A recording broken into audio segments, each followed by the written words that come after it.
আদালত দিয়েছে, আমি যা শুনেছি আদালত তো ক্লিয়ার বলেছে, লাইভ ভিউতে সবাই দেখেছেন যে রাজনৈতিক লোকেদের কথা ধর্তব্যের মধ্যে না আনতে বলেছে আদালত।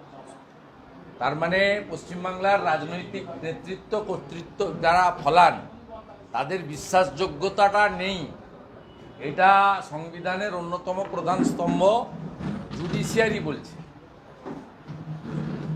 পশ্চিমবাংলার প্রশাসনিক কর্ত্রী যিনি রাজনৈতিক নেতৃত্ব, তার বক্তব্যকে আদালত ধর্তব্যের মধ্যে আনতে নারাজ। বলছে দুই বিধায়ক জিতে বসে আছেন, শপথ বাক্য পাঠ করাতে পারছেন না, রাজ্যপাল আসছেন না বিধানসভায়। কেন রাজ্যপাল আসছেন না? আর এরা রাজ্যপাল যা করছেন তার ক্ষমতা এবং সংবিধানের মধ্যে থেকে করছেন। ইনাদের এত ইগো কেন? রাজভবনে যেতে এদের এত আপত্তি কেন? বরঞ্চ তো খুশিতে নাচতে নাচতে গিয়ে শপথ বাক্য পাঠ করে আসা উচিত।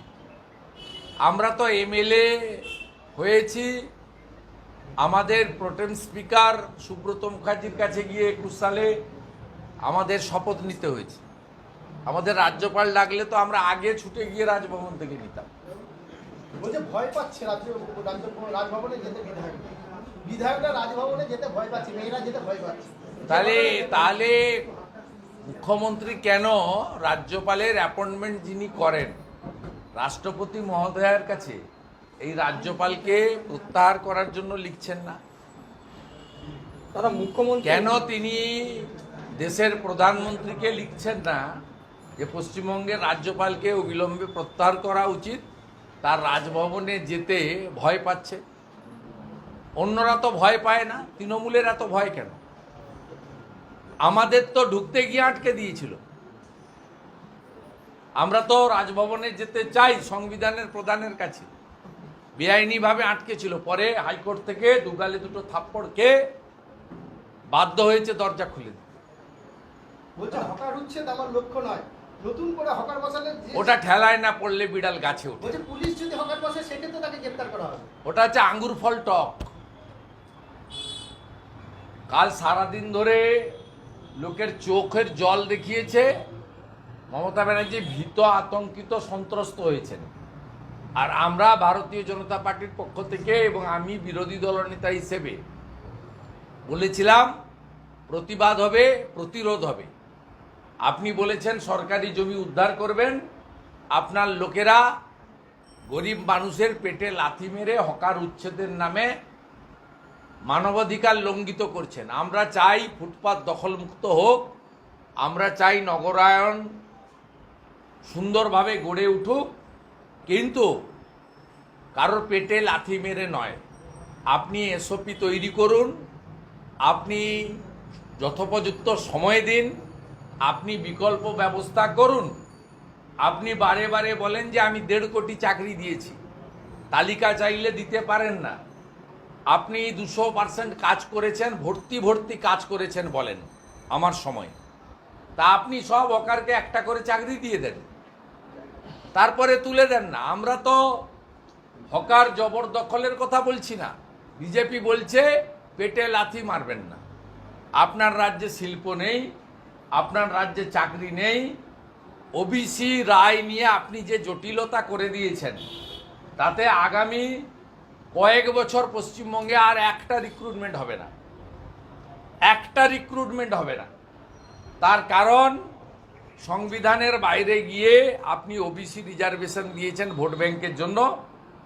মহামান্য উচ্চ আদালত 2010 সালের পরে সমস্ত ওবিসি সার্টিফিকেটকে বাতিল ঘোষণা করেছে, যেগুলো কেন্দ্রের যে তালিকা, ওবিসি তালিকার বাইরে যে নতুন ওবিসি আছে, মূলত হিন্দু ওবিসিদেরকে খতম করার জন্য করেছেন। এখন আপনি বলছেন আমি এটা মানি না, কোর্টের রায়কে মানি না। তা আপনি জটিল করে রেখেছেন, চাকরি তো কেউ পাবে না পশ্চিমবঙ্গে, তার ব্যবস্থা তো আপনি করে দিয়েছেন। দাদু খায় নাতু খায় ব্রিটানিয়া বিস্কুট, সেই দাদু নাতি খেয়ে শেষ করতে পারলো না, পিসি ভাইপো তাকে তাড়িয়ে দিল। সবাই বলছে ট্রোল হচ্ছে, সোশ্যাল মিডিয়ায় ছেয়ে গেছে। এই তো পশ্চিমবঙ্গের অ্যাকচুয়াল অবস্থা। আমরা পেটে লাথি মারার বিরোধী। ভারতীয় জনতা পার্টি মনে করে সরকারি জমি উদ্ধার করা হোক, তার সুনির্দিষ্ট পরিকল্পনা, নীতি, যথোপযুক্ত সময়, বিকল্প ব্যবস্থা দেওয়ার মতো। হকারদের জন্য নতুন আইন আনতে চলেছেন, identity card plus hawking zone, no hawking zone, এইভাবে বলছেন। ওসব ফালতু বড় বড় কথা, এরকম অনেক লোক দেখেছে। দার্জিলিং সুইজারল্যান্ড হয়েছে, দীঘা গোয়া হয়েছে, কলকাতা লন্ডন হয়েছে নাকি? তো 11 সাল থেকে শুনে আসছি, আমরা কলিগ ছিলাম, আমাদের বসিয়ে বসিয়ে বলতেন। 21 সালের আগে বলেছেন ডবল ডবল চাকরি, 11 সালের আগে বলেছেন ডিএ সরকারি কর্মচারীদের অধিকার, 11-র আগে বলেছেন আমাকে ক্ষমতায় আনুন, শিল্প কি করে আনতে হয় দেখিয়ে দেবো। আপনি তো ডিনামাইট দিয়ে শিল্প কি করে উড়াতে হয় দেখিয়ে দিয়েছেন। অতএব আপনার দ্বারা এগুলো কিছু হবে না। আর আপনি ইরিগেশনের জায়গা উদ্ধার করতে বলেছেন, আপনি নিজেই আপনি যেখানে থাকেন কালীঘাটের নালা আপনি নিজে বুঝিয়েছেন। আপনার বাড়ির সামনে যে সভাগৃহ আছে তার পিছনটা ভরাট করে হয়েছে টালি নালা। আপনার বাড়ির পাশে যে মিটিংয়ে যারা আসে সর্বসাধারণের যে ব্যবহারের জন্য যে ল্যাবরেটরিটা, ওয়াশরুম, সেটা তো টালি নালা বুঝিয়ে হয়েছে। আমি তো তার সাক্ষী। আমি তো ওই ওয়াশরুম অনেকবার ব্যবহার করেছি মিটিং করতে গিয়ে। আমি তো দেখেছি আপনি নালা বন্ধ করেছেন। আপনি আগে শুরুটা করুন, চ্যারিটি বিগিনস অ্যাট হোম, আপনার বাড়ি থেকে। দাদা এক লাস্ট প্রশ্ন আমার, সেটা হচ্ছে শান্তিপুরে আজকে বড় বোমা বাঁধতে গিয়ে বোমা বিস্ফোরণে মৃত্যু ঘটেছে একজনের, ভাগীরথী নদীর চর, সেই চরের মধ্যে বোমা বাঁধা হচ্ছে। সেই বোমা হয়তো বাঁধছিল এখানে উপনির্বাচন আছে ব্যবহার করার জন্য। আপনি তো দেখছেন রহিম শেখ মুর্শিদাবাদের রঘুনাথগঞ্জ 2 সমস্তিপুর গ্রাম পঞ্চায়েতের তৃণমূলের মেম্বার, আমি সোশ্যাল মিডিয়ায় পোস্ট করেছি।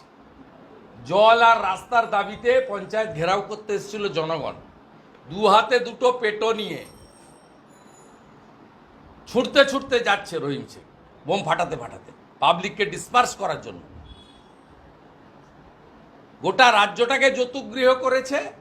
বারে বারে যেটা বলি ওটা বলি শেষ করব, বুড়িমার চকলেট বোম পাওয়া যায় না, কিন্তু পিসির বোম সব জায়গায় পাওয়া যাচ্ছে। একটা কোশ্চেন আছে, মুখ্যমন্ত্রী হুঁশিয়ারির পর অ্যাকশন জমি কেলেঙ্কারির অভিযোগে গ্রেপ্তার শিলিগুড়ি তৃণমূল নেতা দেবাশিস, এই বিষয়টা আইওয়াস ইমেজ বিল্ড আপ করার জন্য। এই কেসে চার্জশিটও হবে না, কনভিকশনও হবে না। ওকে এসি রুমে রাত্রে কয়েকদিন রাখা হবে পিসির নামে, পরে জেসির নামে শাহজাহান যেমন আছে মোবাইল ব্যবহার করছে, খাসির মাংস খাচ্ছে, লুচি আর ছোলার ডাল খাচ্ছে, বাড়ির লোকের সঙ্গে কথা বলছে, এরকম 2-4 দিন 5 দিন হবে। আপনারা মিডিয়া হাইপ তুলবেন, তারপরে মিডিয়াও আউট হয়ে যাবে, out of sight out of mind. Debashis বাবু আবার স্বমহিমায় থাকবেন। কমপ্লিটলি আইওয়াস, চার্জশিটও হবে না, কনভিকশন হবে। গোটা রাজ্য জুড়ে যে তিনি হকার হচ্ছেন, সরকারি জমি কথা বলছেন, তারপর অনেক পৌরসভা এখনো পর্যন্ত ওনার কথা শুনছেন না, এখনো পর্যন্ত কোনো উদ্যোগ না শুনবে না কেন? কর্মচারীরা মালিকের কথা শুনতে বাধ্য। কোনো পৌরসভাতে ভোট হয়নি, এই লোকসভা নির্বাচনে প্রমাণ হয়েছে। 69টা পুরসভাতে তৃণমূল কংগ্রেস হেরেছে। এই রানাঘাট শহরে একটা ওয়ার্ডে লিড পায়নি, অথচ এমন ভোট করলেন এখানে বিজেপি মাত্র একটা সিট পেল। আপনি নিজে বিশ্বাস করেন?